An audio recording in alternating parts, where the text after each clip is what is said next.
1600.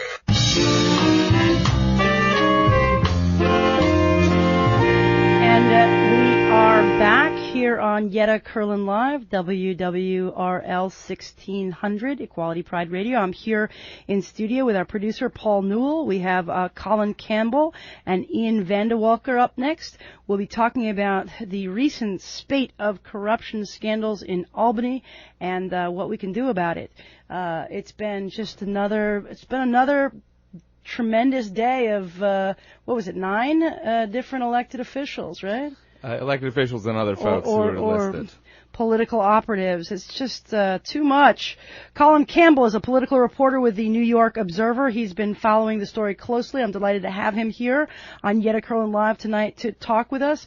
Colin, thanks for taking time to come on air with us. Happy to be here. And Ian Vandewalker serves as counsel for the NYU Brennan Center's Democracy Program, where he works on voting rights and campaign finance reform prior to joining the Brennan Center.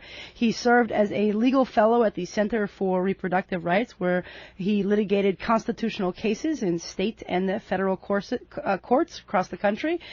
Ian, thank you so much for coming on air with us as well tonight. Good to be here. Thank you. Have you got questions or comments about the spate of corruption scandals, this most recent wave? Call in with comments or questions, 212-868-0975. Again, that number is 212-868-0975, or you can tweet a question at Yetta Kurland with the hashtag AskYetta.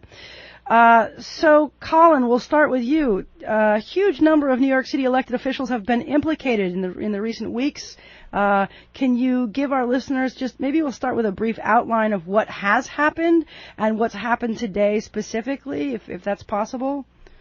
Oh, right. I mean, where do we begin? I guess a few weeks ago, State Senator Malcolm Smith was charged with he's a Democrat from Queens, was charged with trying to orchestrate a scheme where he could run for mayor as a Republican, and he gave out bribes along with Councilman Dan Halloran, a Republican, in order to do so.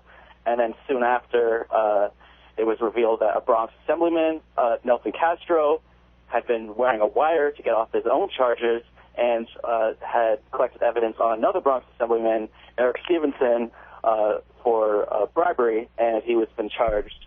And now, end of last week, John Sampson was charged with a host of various wire fraud charges. He's a former Democratic leader in the Senate. Followed short, and then we have these revelations today that up to 6 Democratic senators and a city councilman are under some sort of investigation, apparently, although it's hard to see what the other people actually, being investigated for. Yeah, and so my question, I guess, to Ian is this a result of a specific target? I know that like a wiretap from, I guess, Shirley Huntley led to other issues with other elected officials. Is all of this starting from some specific point, or is there just general broad corruption throughout New York? I think there's a general problem with corruption. Definitely the Shirley Huntley wiretap has led to investigations of several different people, but so far as we know, the Castro and Eric Stevenson case was not necessarily connected, and this really comes on the heels of, Nicholas Spano, a Republican, Joseph Bruno, the Republican, former Republican leader of the Senate. So, there have been something like 18 officials state officials in the last 10 years who have been charged or convicted with corruption-related crimes. So it's really pervasive in the culture of Albany. It's not related to any one scheme, unfortunately, that these things keep happening over and over again. Oof. And stepping back for a moment, and maybe you have some statistics or maybe just from your experience, is New York especially bad at this? I know people joke about Chicago, right? Is New York becoming the 21st century Chicago, or is you have a higher percentage of going to jail as an Illinois governor than you do as a drug dealer? Is that true? Is that a true statistic? But on a serious note, I guess to Ian, is New York exceptionally bad at this, or are we just kind of in a fishbowl where we're noticing it? New York does have a really high number of convictions when you look at corruption convictions, which is one way of measuring that. Mm-hmm. I mean, part of the issue, though, is New York has a really high population. So, if you sort of split that up per capita, New York is still, I think, in the top 10 among the states. So our per capita sleaze quotient is exactly. So okay. The absolute numbers are very, very high. But if you do it by per capita, as I said, we're still in the top 10. So it's definitely worse than other states, yes. And what is it, would you think, that about New York State and about our government in Albany that makes us have that high quotient? Yeah, I mean, I think it's a real sort of culture of Albany. I think people, a lot of people get into politics, into public service. They want to do good. They get there. It's this pay-to-play culture. It's this, arms race of fundraising. You got to raise the money. It's this show-me-the-money culture, as Preet Bharara says. And I think it really changes people. I think it becomes a kind of sickness that leads people down a bad road, unfortunately. Yeah, and I don't think it's specific, obviously, to Albany. It's happening in New York City, and money out of politics. That message has been, a national message. Colin, we hear State Senator Huntley and Assemblyman Castro are wearing a wiretap.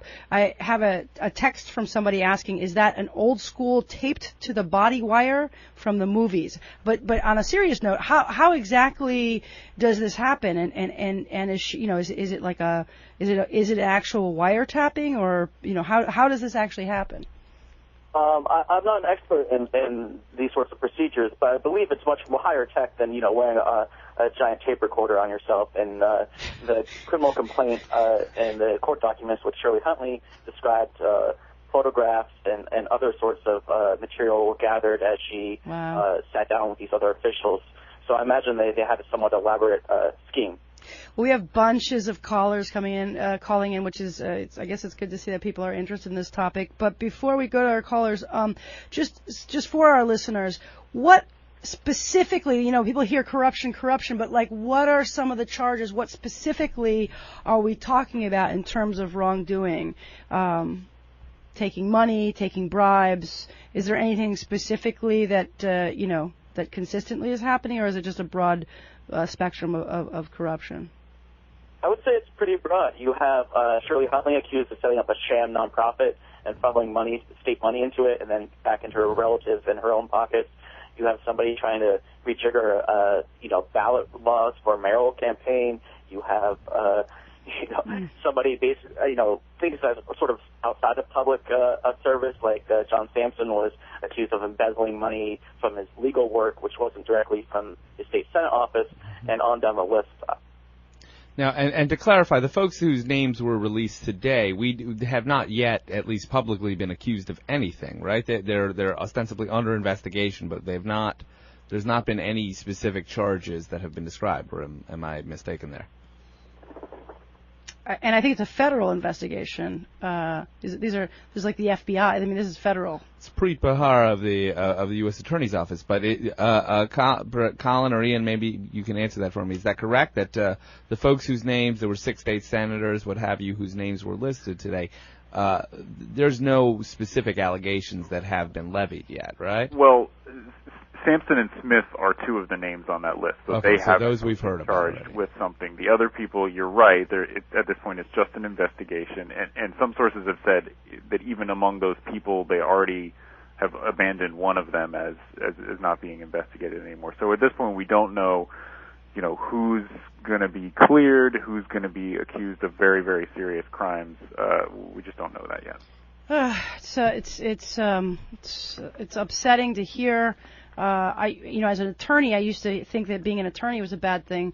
Politicians, it's almost worse, I think. Let's go to our next caller, Gary from Brooklyn. Gary, welcome to Yetta Kurland Live. You're on the air. How you doing? Good. How are you? Gary Tilzer. I write the blog True News. Thanks for Gary, calling in. Thanks for calling in. What's up? Just want to. Earl Lewis said the real thing the other day when he asked a question to one of the reporters on the roundtable on Friday. He said the people, when the reformers or the gurus or the good government people, when you ask them how do you solve the problem of Smith and John Liu, they say campaign finance reform. When the reality is the campaign finance reform is one of the things they scam.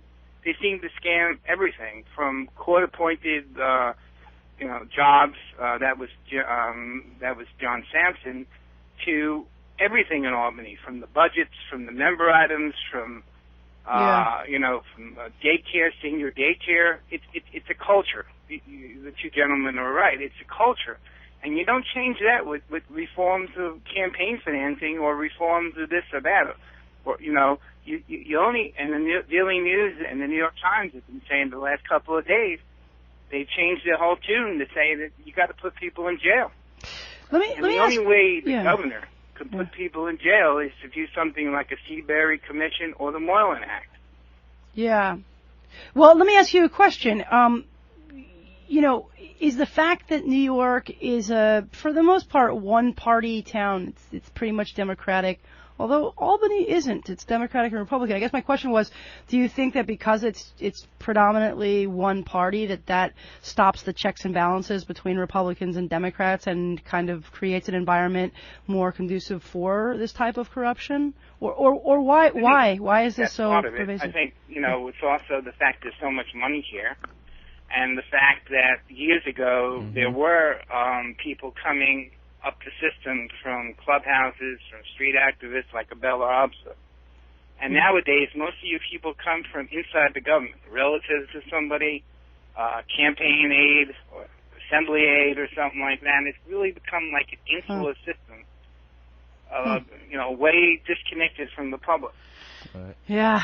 All right. Well, thanks for calling in. We're going to go to our next caller. You're listening to Colin Campbell of the New York Observer and Ian Vandewalker of the Brennan Center on Yetta Kurland Live, WWRL 1600. Before we go to the next caller, I just want to hear Ian's take on that, because Ian just wrote a piece on saying that campaign finance reform is the way to stop this up. So I'd like to hear your response to Gary's questions there. Sure. So specifically, in terms of will people game the public financing system, New York City has a public financing system. Candidates can get, in part, public money if they show grassroots support. If they qualify, they can get public money to run their campaigns. And people do try to game the system, but the thing is the system has very strict, very effective enforcement. There's an agency that audits every campaign, and the people who try to game the system get caught, and they get, when they commit crimes, they get their names sent to prosecutors, and they get prosecuted. So, public financing is a huge element of reform because it can change the incentives that people face. It can stop them from chasing those big donors, chasing the big sources of cash.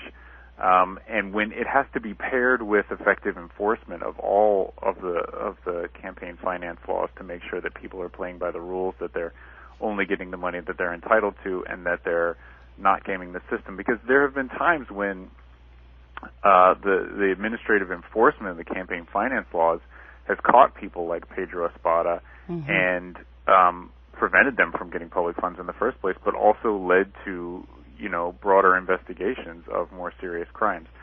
So, public financing is a huge part of the solution, but no, it won't work by itself. It needs to be paired with bringing down contribution limits, effective enforcement, transparency, disclosure requirements, all of these things together, and frankly, prosecution and putting people in jail. All of these things together can help to change the culture and address the problem of corruption. Do we need something on the scale of a Moreland Commission, something that that that Gary suggested, something that really investigates full scale every level of government? I mean, are we there yet that we need to really focus this as overturning every rock, or is that as still sort of wasteful and disruptive at this point? I think the legislative solutions are out there. The governor has suggested stronger criminal enforcement. Public financing, connected with the other kinds of reforms that I talked about, is moving the legislature. It just passed the Assembly yesterday or the day before, and there's the same bill as in the Senate. I think there are policy solutions out there that we need to implement now. A Moreland Commission is potentially a source of delay. The legislative session ends June 20th, and as I said, there are bills moving now, and I think we should move on. Let's go to our next caller, Peter from Manhattan. Peter, welcome to Yetta Kurland Live. You're on the air. Yes, it seems like it's all over the world. I mean, nobody's honest. Anyway, I have a question.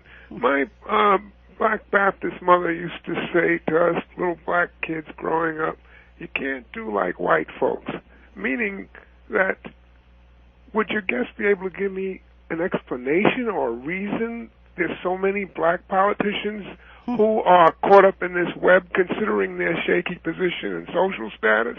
That's a great question. I'll hang up and listen. Thank you. Thank you, Peter.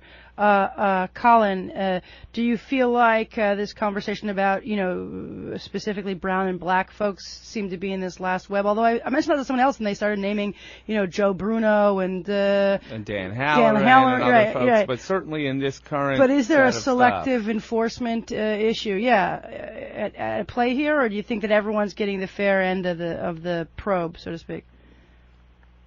It might be possible that, it's socioeconomic rather than purely racial, and that, if you have higher income voters that are more attuned to the process, they're more interested in sort of, making sure that their legislators are held accountable in the voting booth. And, it's a thorny, complex issue, but it does seem that the thickest concentrations of these elected officials are in the Bronx and southeastern Queens and central Brooklyn, and it's really tragic because some of these areas are the places that need the best representation. Yeah, well said. They're the ones that need it the most. And also to that end, obviously, if you can afford expensive white shoe law firms who are able to protect you or negotiate, you obviously have better access to protection and even advice to begin with. Right, and also, I mean, there's something to the fact that by and large, wealthier neighborhoods elect wealthier folks. I mean, it's folks that cost a lot of money to run for office, and having those connections, especially in those neighborhoods, and that does enable folks to not to be a little more aloof. Not that this would justify stealing of public funds or any corruption, but I do think that there is something to the fact that wealthier neighborhoods produce wealthier candidates. Well, in the argument, Dan Halloran, I forget the dollar amount, but I think it was like over $500 million or hundreds of thousands of dollars in debt that he was. And I think that, one of the things that we have to look at is if you have elected officials who are in severe financial duress, does that create an environment that is easier to seduce somebody into corruption if they have those types of financial difficulties? So do we have, an idea of how this all is going to play out? Ian, what are the next steps here, and how do you see all of this? Is there going to be another wave of indictments, or what happens next? I don't know if there's going to be another wave of indictments. Certainly this, we reach a point where you think this has got to be all of it. Although, I thought that a while back, and then this week there were more. So, I certainly don't know how many more corrupt officials there are going to be, or allegedly corrupt officials we're going to see. But I think, at this point we need to move forward. We need strong reform. We need leadership from Albany. We need the governor and those legislators who are honest and who want to show that they care about reform and are opposed to corruption to bring us new solutions. And right now, as I said, a bill passed the Assembly. Republicans in the Senate are strongly opposed to campaign finance reform, and I think that places them in a situation of defending the status quo, defending this corruption-saturated system that we have now. Yeah.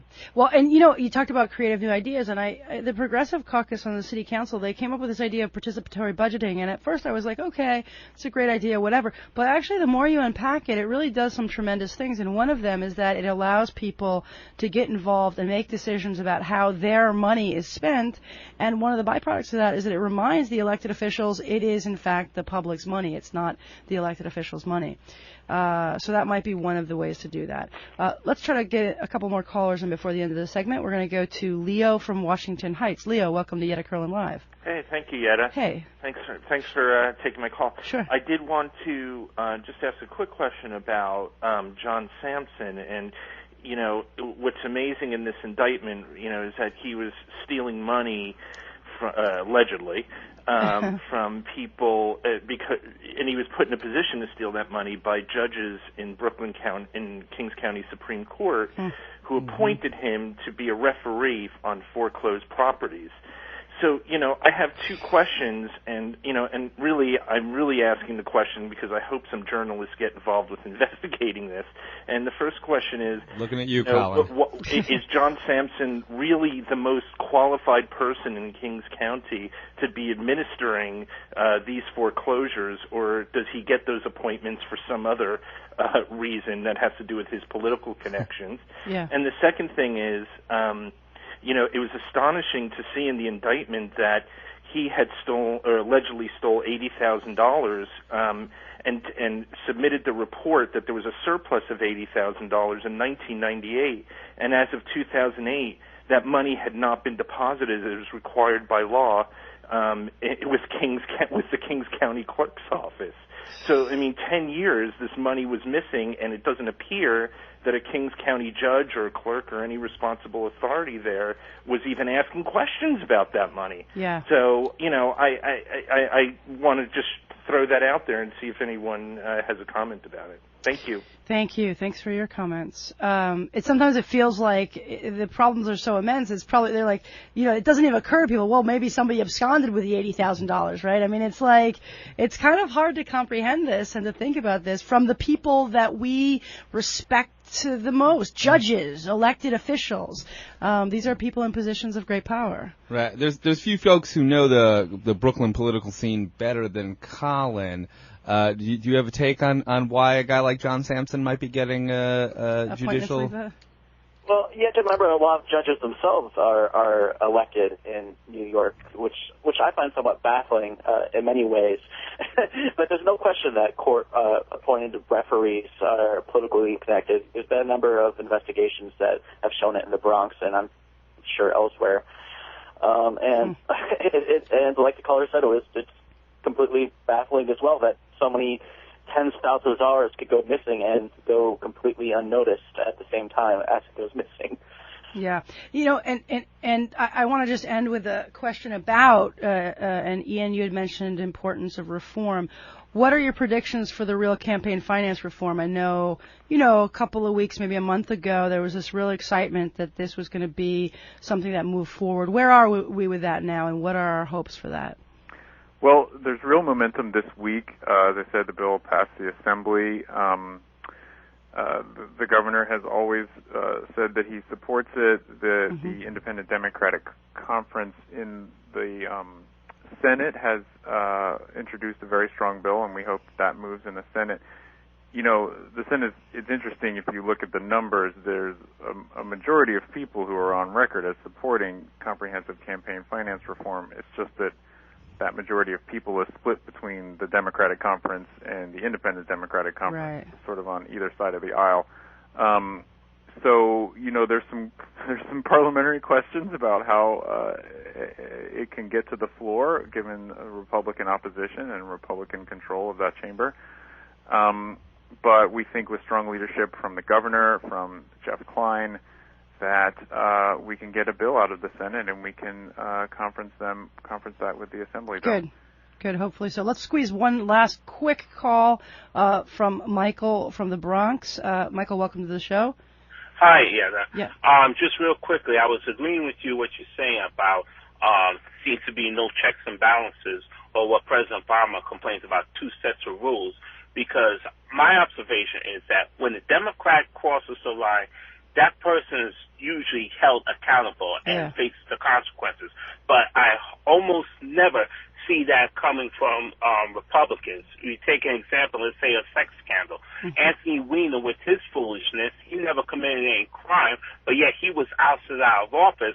But then on the other side, and that's a Democrat, but on the other side, take a Republican, Rudy Giuliani, who used taxpayers' dollars for his own personal stuff, including weekend liaisons with his then mistress, now third and current wife, Judy Nathan, and he gets a free pass? Come on. Good question. I mean, it's we'll have to call these guys back onto the show another week to talk about that issue, selective enforcement. But Colin Campbell's work you can find on the New York Observer, on your newsstand, and at politicker.com. You can find out more about Ian Vandewalker at the Brennan Center at brennancenter.org. Gentlemen, thank you so much for coming on the air. You're welcome. Thank you. Have a good night. Yep. All right. Join us next week, Wednesday night, 10 p.m. on Yetta Kurland Live. Thanks for listening in. The preceding program was independently produced. The views and opinions expressed were those of the program host and guests and do not necessarily reflect those of WWRL, its staff, or management.